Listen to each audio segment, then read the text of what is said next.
Assalamualaikum warahmatullahi wabarakatuh. Selamat sore, salam sehat selalu. Jumpa lagi dengan channel Jumadi Faris.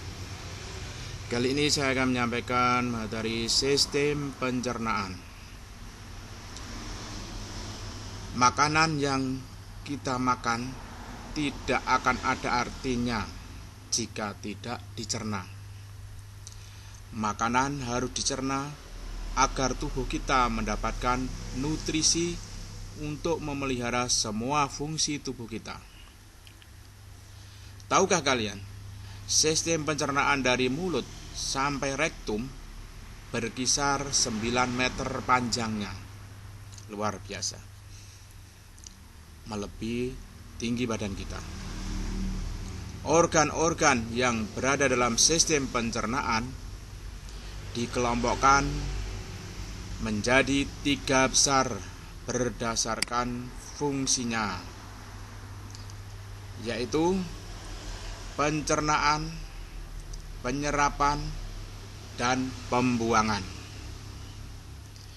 Gambar di bawah ini menunjukkan gambar sistem pencernaan tubuh manusia yang dimulai dari mulut sampai dengan rektum, melalui berbagai macam organ dari mulut, epiglotis, esofagus, lambung, usus besar, usus halus, kemudian rektum.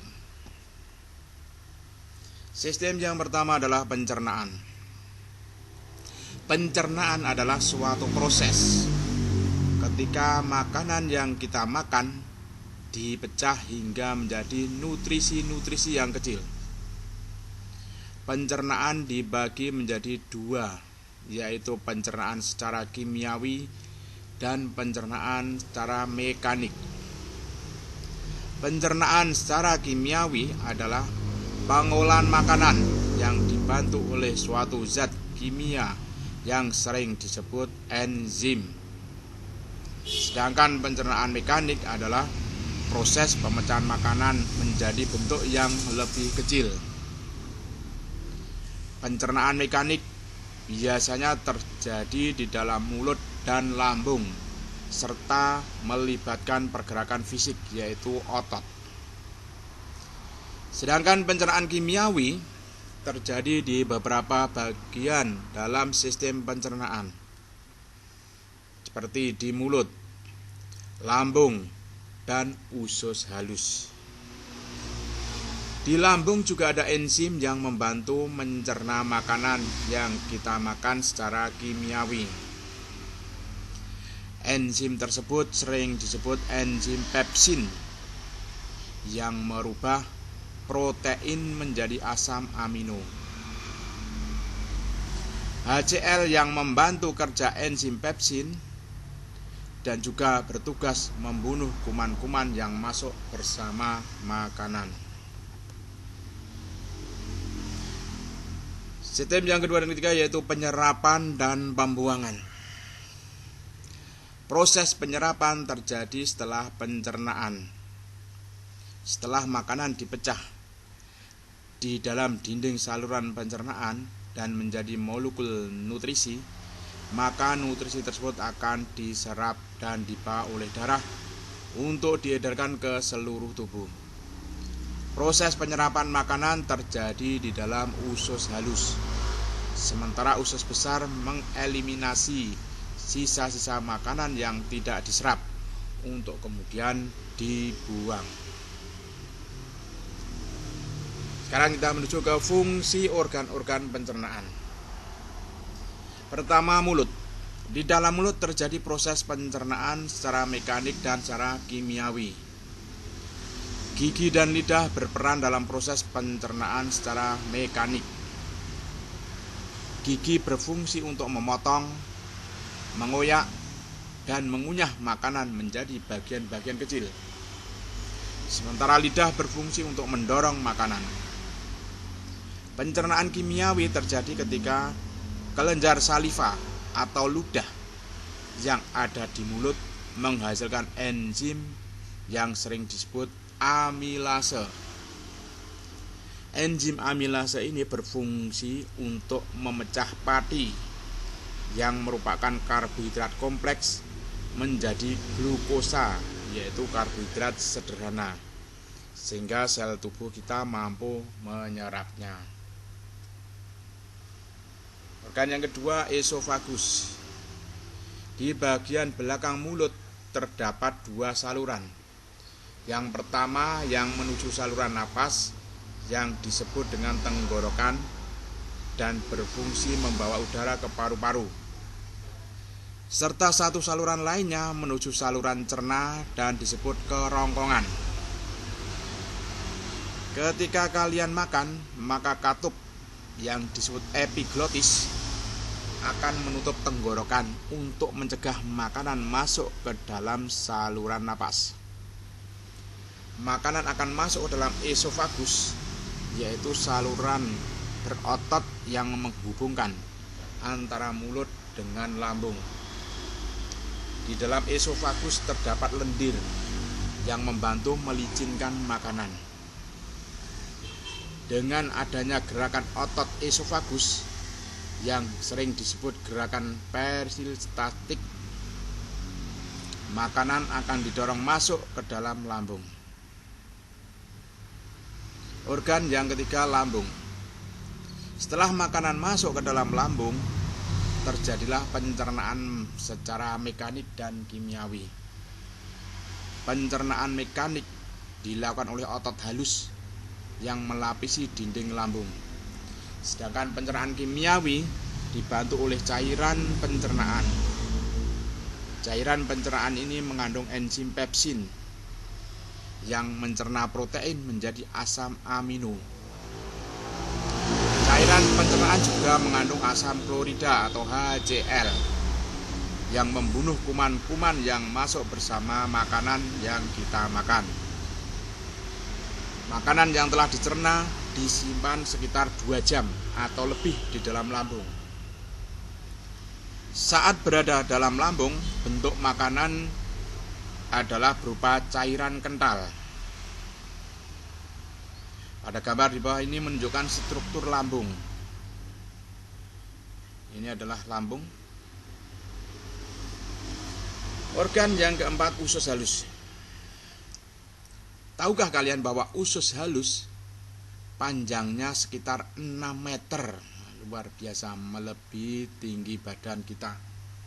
Tetapi diameternya hanya sekitar 2-3 cm. Oleh karena itu sering disebut sebagai usus halus atau usus kecil. Di tempat inilah terjadi proses pencernaan kimiawi yang paling lama di antara organ-organ pencernaan lainnya. Ketika sampai ke dalam usus halus, makanan kembali dicerna secara kimiawi. Hati dan pankreas mengirimkan zat-zat kimia untuk membantu proses pencernaan tersebut. Hati membuat empedu yang berfungsi untuk memecah lemak yang kita makan menjadi butiran-butiran kecil. Setelah dibuat, empedu akan disimpan di dalam kantung empedu dan dikeluarkan ketika makanan mencapai usus halus. Pankreas terletak di antara lambung dan bagian awal usus halus. Pankreas menghasilkan enzim-enzim pencernaan yang mencerna karbohidrat, protein, dan lemak. Perhatikan gambar di bawah ini ada gambar empedu, hati, serta pankreas di bawah ini. Proses penyerapan di dalam usus halus. Setelah pencernaan kimiawi selesai, molekul nutrien siap untuk diserap tubuh. Struktur bagian dalam usus berupa lapisan lipatan-lipatan kecil seperti jari yang disebut villi, yang berguna untuk memperluas area penyerapan.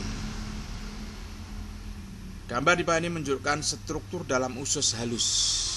Ini adalah gambar dari usus halus, bagian dalam usus halus yang berlipat-lipat, kemudian ada villi, dan ada sel epitel dengan mikrofili.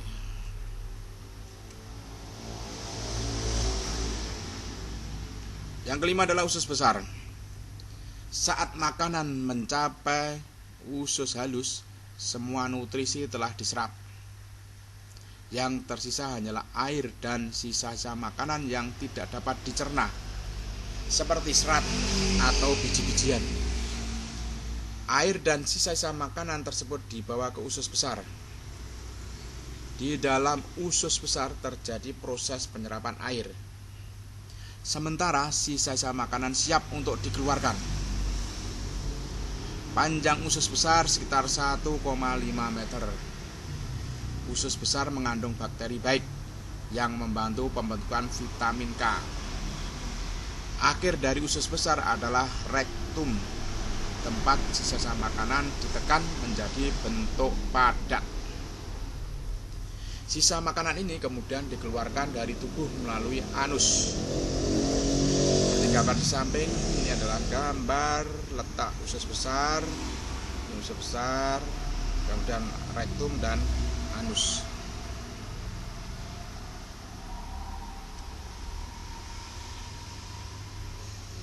Ini adalah contoh dari pencernaan protein yang terjadi,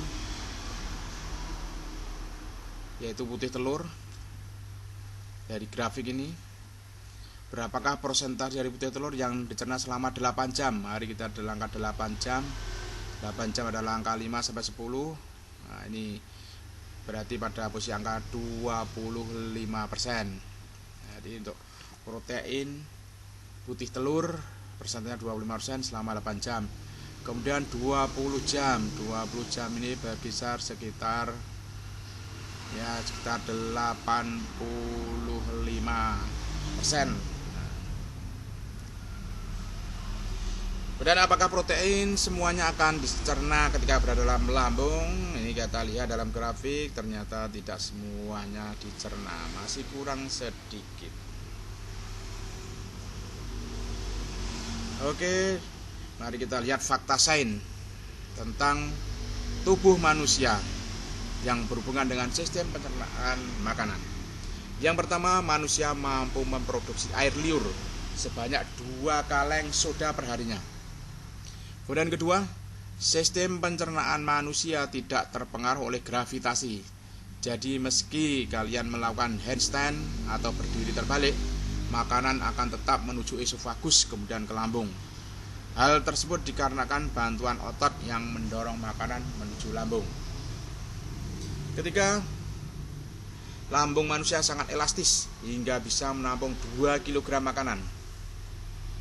4. Aerobik adalah olahraga yang paling tepat untuk menjaga sistem pencernaan makanan.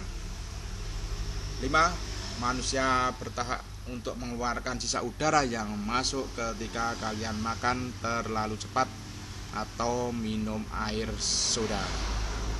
Terima kasih, demikian tadi materi sistem pencernaan makanan. Semoga bermanfaat. Sekian, assalamualaikum warahmatullahi wabarakatuh.